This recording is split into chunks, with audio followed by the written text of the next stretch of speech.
Welcome into another episode of Tailgate Talk SEC. I am Will Thomas, and today we have got a handful of fall scrimmage intel from a bunch of teams. Now, just before we get into it, the following teams we do not have intel on, either because they haven't scrimmaged yet or because they're keeping it private: Arkansas, Florida, LSU, Mississippi State, Missouri, and Texas A&M.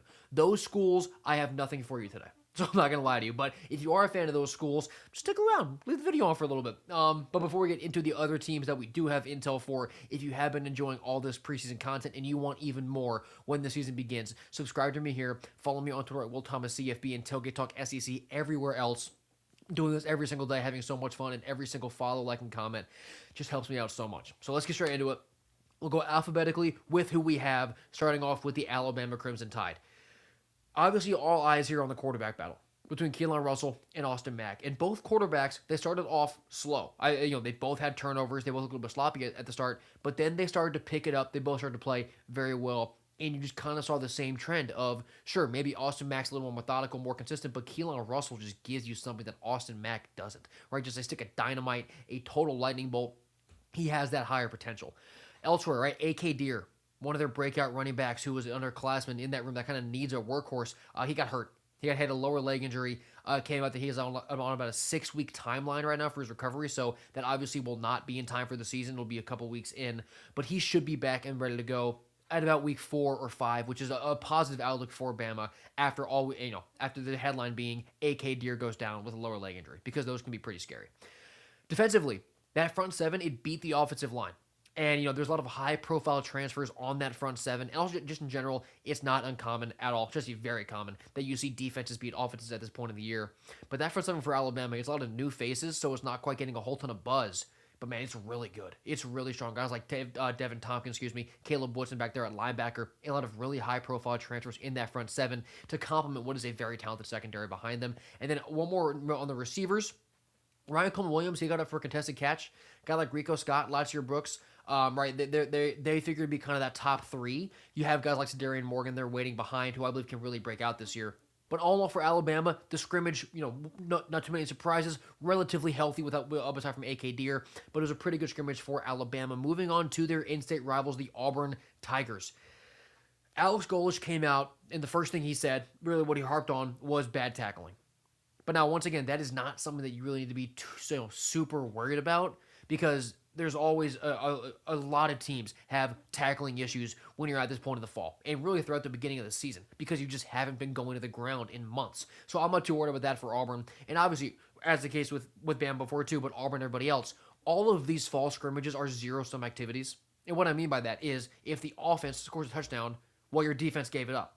If your defense gets an interception, well, your quarterback threw it, right? So you can't really take away too much in that regard, but it is important to note just individually who made good efforts. Like Byron Brown, he broke off a 70-yard touchdown run. Now, I don't think that Auburn was tackling him, right? I don't believe that they were hitting their quarterbacks in this scrimmage, but it still shows his explosiveness and what he can do with his legs. The outside corners for Auburn, they were really getting targeted by Auburn's offense when they were throwing the ball around. So it seemed like they were really trying to establish that pecking order of who's going to be quarterback 1, 2, 3, 4. So that is still a little bit up in the air for the Tigers, as we're just a few weeks away from their opener against Baylor.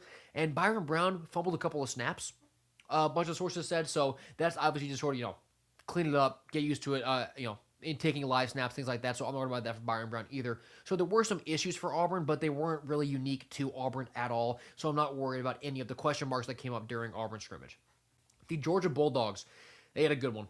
They had a real good one. Starting off with a guy like Ernest Green, an offensive tackle. He's having his best fall camp yet, is what the coaches are saying. He's that super big senior at offensive tackle. Obviously, that's an incredibly important spot on the offensive line. It seems like he's really coming into his own. And Talon Taylor, he is still balling out at wide receiver. He was getting a ton of buzz in the spring as a potential breakout player in that wideout room that really needs it, in my opinion. And he had an even better scrimmage, was a very physical blocker, caught a handful of contested catches. He had a really good scrimmage. I think he can really be a big-time name in that receiver room. And then defensively, Kyron Jones in that safety room, he is making a push for playing time. And regardless of whether or not it is Kyron Jones, some of the other names back there, they obviously brought in Khalil Barnes from Clemson in the portal. That safety room is probably the deepest room on that team, right? KJ Bolden, Khalil Barnes. Then you add Kyron Jones to the quality depth. Georgia at safety, also just under Kirby Smart, right? It's always going to be good, but the depth of that safety room seems very, very strong. So defensively, Georgia seems very solid. And then, offensively, we didn't get many notes on Gunnar Stockton or those running backs, Frazier, Chauncey Bowens, but we don't really need anything from them. Right, like they're known commodities. We know what they're going to give us, so you don't really need to get too much of them from in fall camp in these scrimmages. So they were kind of quiet. It was very promising though to hear about Taylor, right? Elias Williams at tight end having a really good day. Some of these names that you kind of want to have breakout, especially as pass catchers in this Georgia offense this year. Kentucky Wildcats now. This is a team I'm really excited about. Will Stein, the first thing he said was that it was sloppy in his post scrimmage presser. That's not overly shocking, right? Similar thing to Auburn, right? Which is a team who's really getting used to each other. You have a sloppy first scrimmage, but Kenny Minchie is handling his quarterback one role really well. There are obviously zero questions about bringing him over to be the leader in that room. CJ Baxter at running back, he seems to be getting healthy at a good time. He's obviously been battling injuries for his entire career. Right? He was a 5-star guy when he committed to Texas, never really got to take off. Now, at Kentucky, they hope he can be healthy for all 12 games because he can be a really good player if he is. Kenny Darby's stock is flying up. He is their true freshman receiver out of Louisiana. At the spring game, he had a massive outburst. In a good way, not like an emotional outburst. He broke out, I should say, at the spring game, and then that's carried over through fall camp. He had a really good scrimmage yesterday. So Kenny Darby should be a name to watch in that receiver room. And Willie Rodriguez, their big tight end. I actually thought he might break out last year. I think I was just a year early. Everything's going to go through this offense. That's what Joe Sloan was saying, their OC, in the conference yesterday, that a lot of things are going to go through Big 81 there at tight end, and he profiles as a guy who can have a big-time year for Kentucky. Moving on now to the Oklahoma Sooners. Defense won the day, and that's not really overly shocking for a Brent Venables team ever, but especially not for their first fall scrimmage of camp. The front seven moved the offensive line, but the O-line was without a couple of starters, so that's worth noting. But obviously the Oklahoma front seven does seem to be very, very strong, even though you lose a guy like R. Mason Thomas coming off the edge. John Mateer, he had a really good day. He did throw an interception, but that was a really nice play by Owen Heineke, more so than a bad play by Mateer. But he had a really good day. He was on the ball very well. You saw some of those clips of him hitting Isaiah Satania, throwing a deep shot to Hayden Hansen, who actually got broken up, but it was not because of a poor throw. Jaden Jackson, Denny Okoye on the defensive line. Those were two names that really did stand out. I talked about how the defensive front seven kind of moved the O-line. Those two guys were a big part of that. And Markel Ford, he's a young name to know in the secondary. Obviously, you have the Bowen brothers. You have Cortland Guillory. But Ford had a really good scrimmage. And obviously, if it's a young guy, a young talented player under Brent Venables, I trust that he has tons of potential on the defensive side of the ball. So Markel Ford could be a major name to look out for if you're looking for a sleeper on this Oklahoma defense. Moving to the South Carolina Gamecocks. Now, this one was a little bit unique in the sense that, especially for South Carolina, the offense kind of won the day, which is very rare in general. But in South Carolina, in the past, right, I mean, their sources, the first thing they said was like, this is not what we're used to seeing, right, with the offense winning the day. The play calling and the tempo have gotten way better with Browse as the offensive coordinator. This obviously being his first year there as OC with Lenore Sellers as his quarterback. And Sellers, he threw the ball very, very well. He obviously had some time, right? They weren't sending the dogs after him in pass rush, but he still threw the ball very, very well. If he can take that step as a passer, Carolina can get much more dangerous. My biggest question for Carolina's offense is that running back room, but all four running backs in that rotation had pretty good moments. Matt Fuller does seem to be that RB1 guy, so we'll see if he can have his best year of his career so far. And then defensively, right, I talked about how the offense kind of won the day, but all three levels of the defense still looked fine. Right, it wasn't like there were any glaring weaknesses.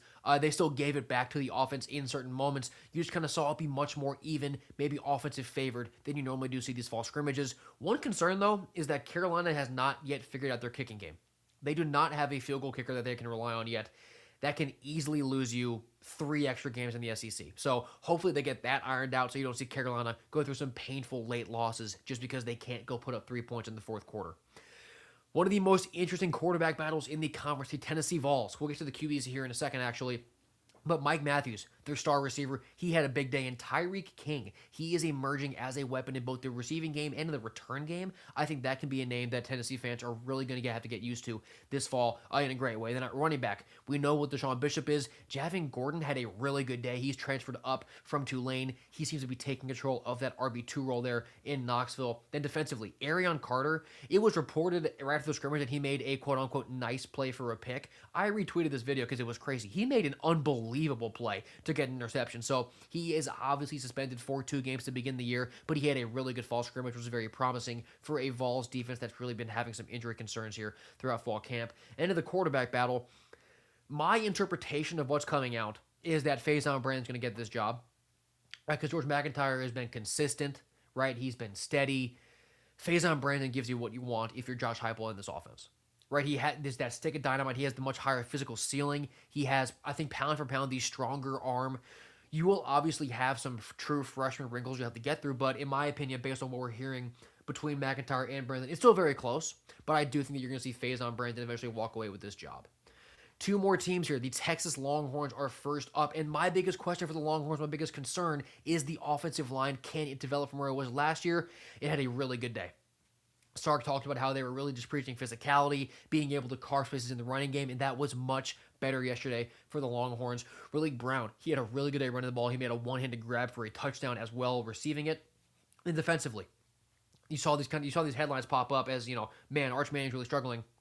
I don't think that's true. But Grayson Littleton, he had a pick 6 off of Arch Manning, and Jonah Williams also got one in the end zone.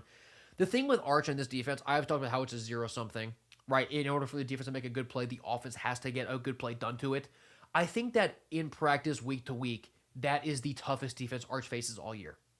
I think the Longhorns have that caliber of defense. So when I hear about Arch throwing picks to these Texas DBs, I don't get concerned about it. And I also don't get worried because he hit Cam Coleman and Ryan Wingo each on deep shots downfield. So even though the defense and those DBs were able to get to Arch a couple times, force some turnovers, he still got his downfield to those elite receivers. And then finally, the Vanderbilt Commodores.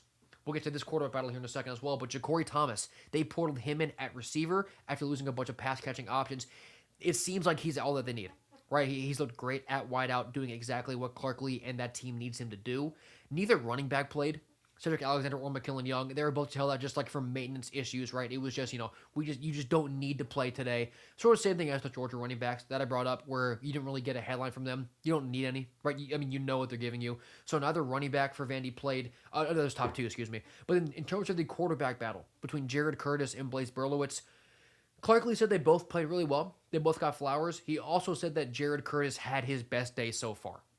And if you're trying to earn the quarterback job as a true freshman, having your best day of camp during your first scrimmage is a pretty good place to start. Because the biggest concern with Curtis was, can he get acclimated to college football? Right, we know the arm talent is there. We don't need to develop his skills per se, at least not his raw talent. But can he be ready for college football? Can he adjust to the college level? It seems like he's starting to do that. So because of that, I do believe that Jared Curtis will have this quarterback job locked up by week 1 as well. So that'll do it.